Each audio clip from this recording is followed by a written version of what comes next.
irmãos conselhistas. O meu nome é Paulo Roberto Costa, conhecido como Leco também.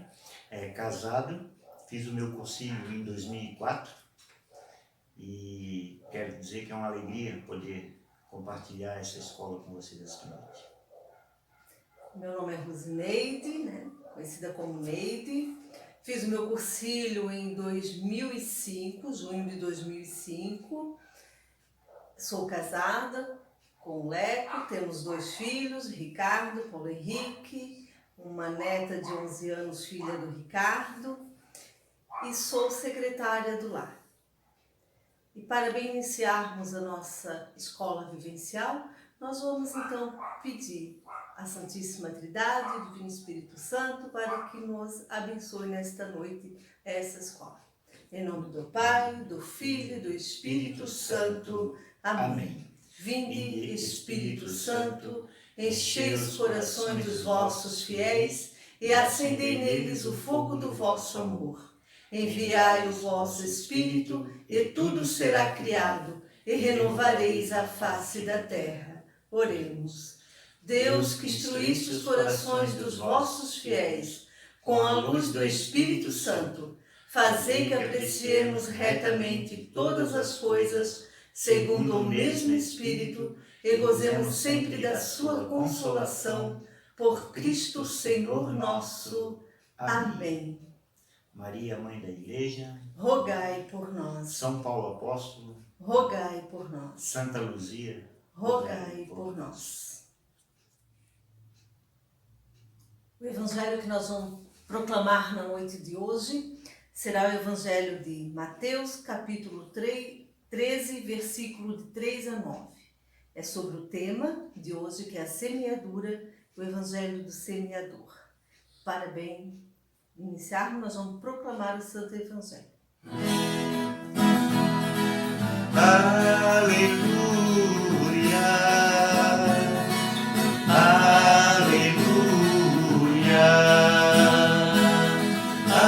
aleluia. Teu Evangelho, Senhor, é sempre novo, é luz e o caminho do teu povo. Aleluia,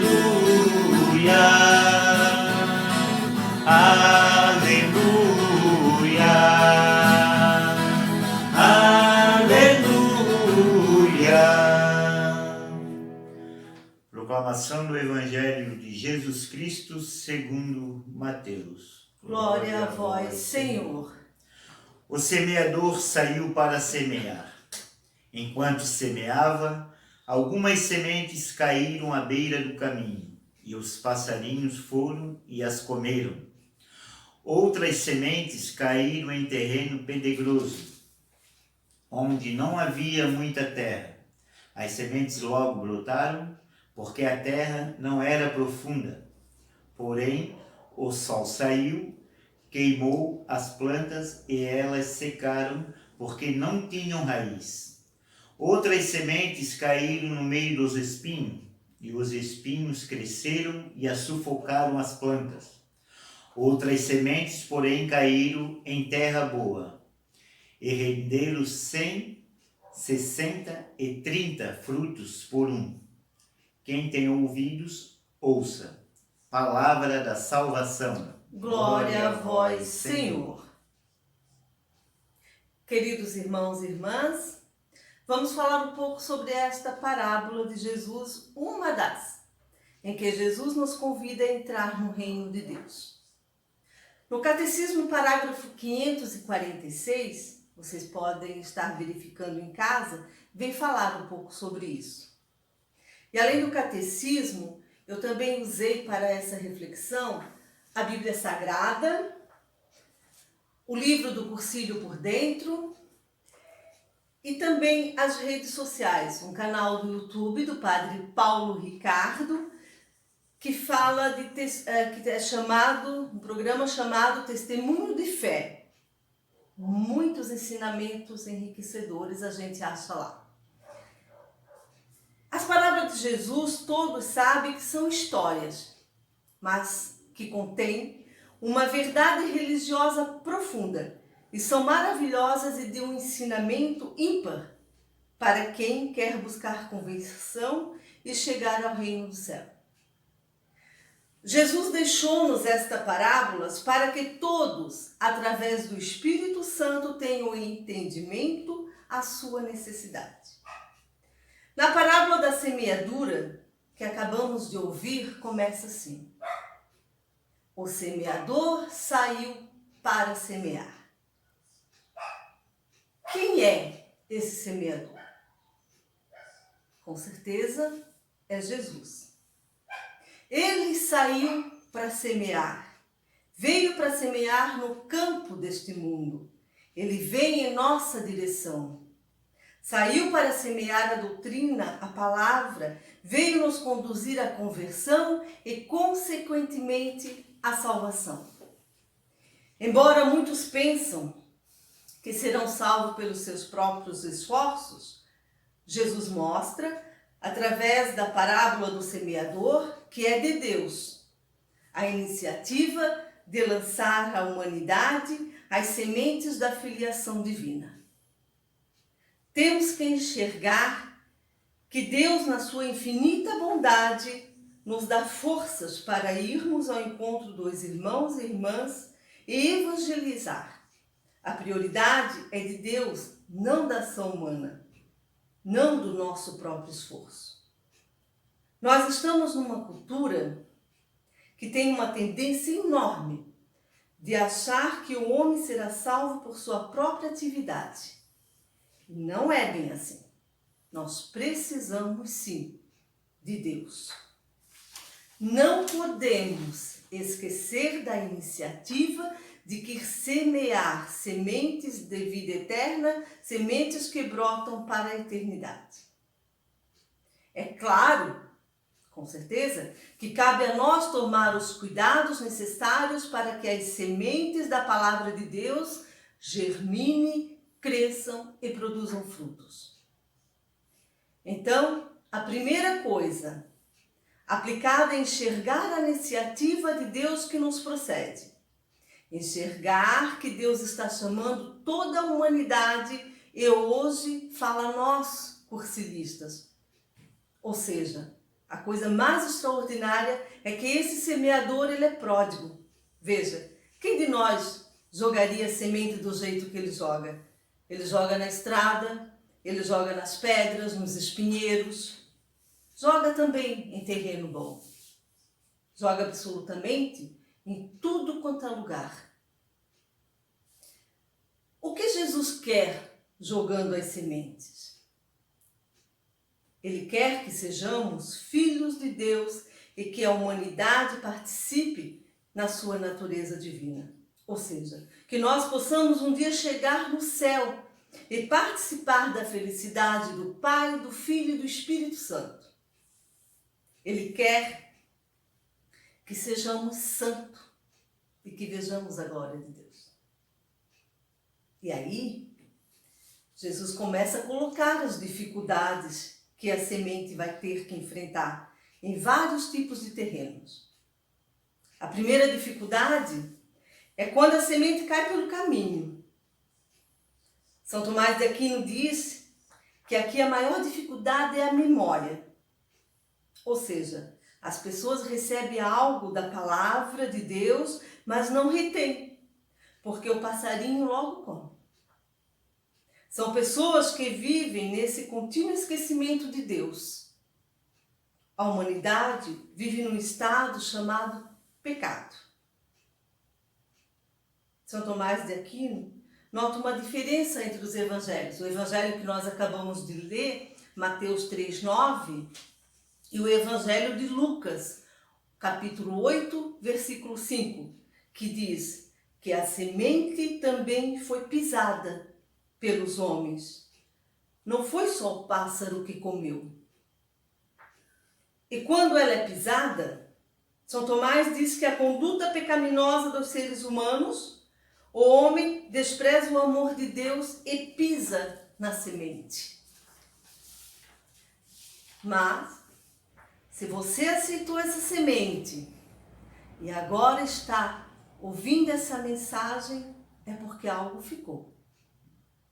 Só que agora tem que enfrentar outras dificuldades. A segunda dificuldade: as sementes caem nas pedras. São Tomás interpreta como a dureza do nosso coração. Ele recorda a passagem de Jó, capítulo 41. O seu coração vai endurecer como pedra, como uma pedra. O coração é de pedra porque não é movido pelo amor. A primeira semente caiu e os pássaros comeram, faltou fé. Agora caiu no coração duro. Até brota alegremente, é a fé, mas é uma fé de iniciante. Fé de uma pessoa que alegremente se converteu. Mas o que aconteceu? O que acontece é que por causa da dureza do coração, por essa pessoa ter fé, mas não se deixou tocar pelo amor, pela caridade, para se unir a Cristo, essa semente logo seca diante das dificuldades, da falta de caridade e do coração duro.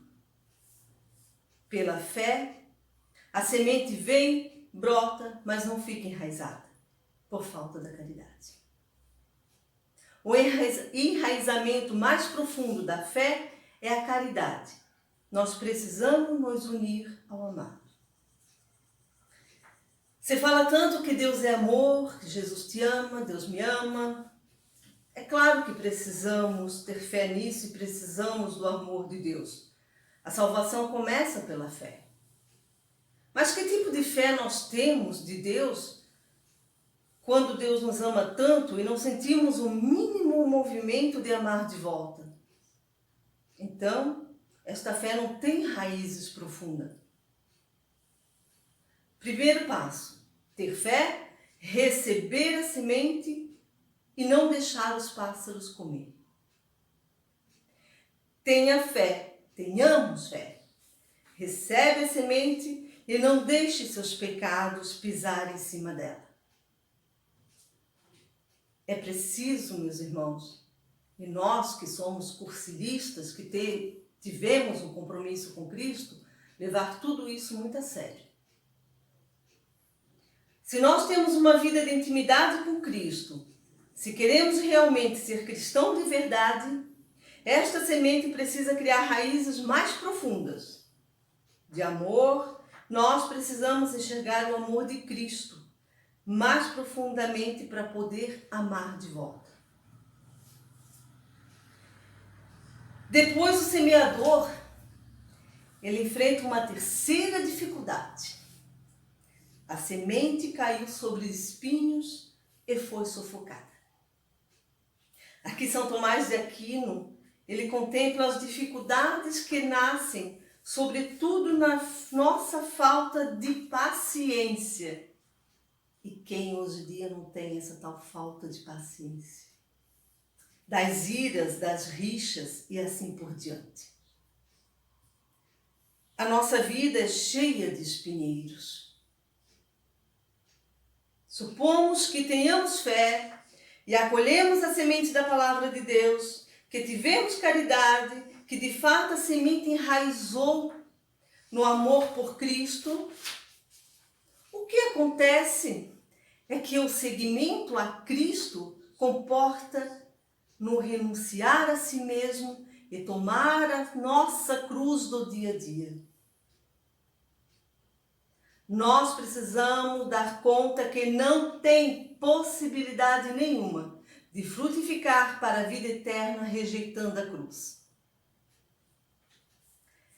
Essas nossas preocupações mundanas do dia a dia fazem com que ficamos irritados, ansiosos. E é verdade tudo isso. Fazem com que nós sejamos Martas agitadas.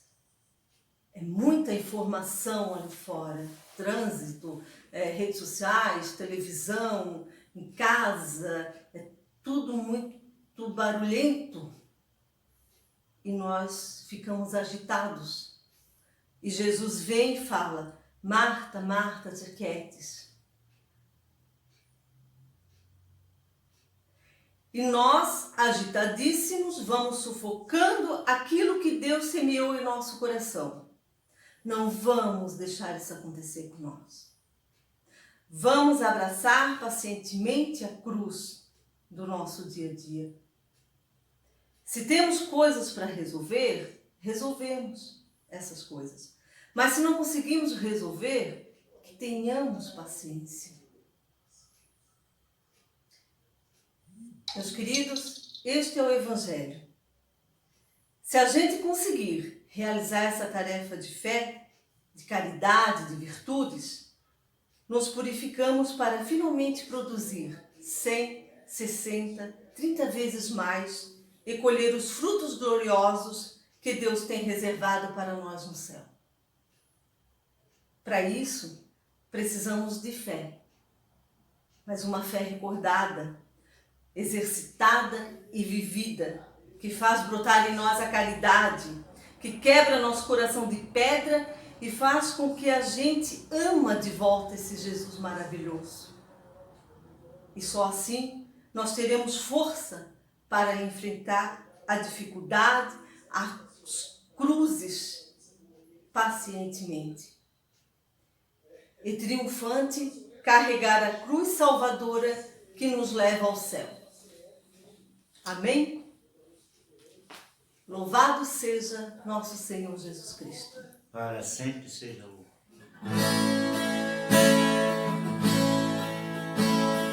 Toda semente é um anseio de frutificar, e todo fruto é uma forma da gente se dar. Põe a semente na terra, não será em vão. Não te preocupe, a colheita, as plantas varirão. Põe a semente na terra, não será em vão. Não te preocupe, a colheita, as plantas varirão. Pois agradecemos, Deus Todo-Poderoso, por todos os benefícios que nos tens concedido, vós que viveis e reinais pelos séculos dos séculos. Amém. Em nome do Pai, do Filho e do Espírito Santo. Amém. Uma boa noite a todos e uma abençoada semana. Graças a Deus.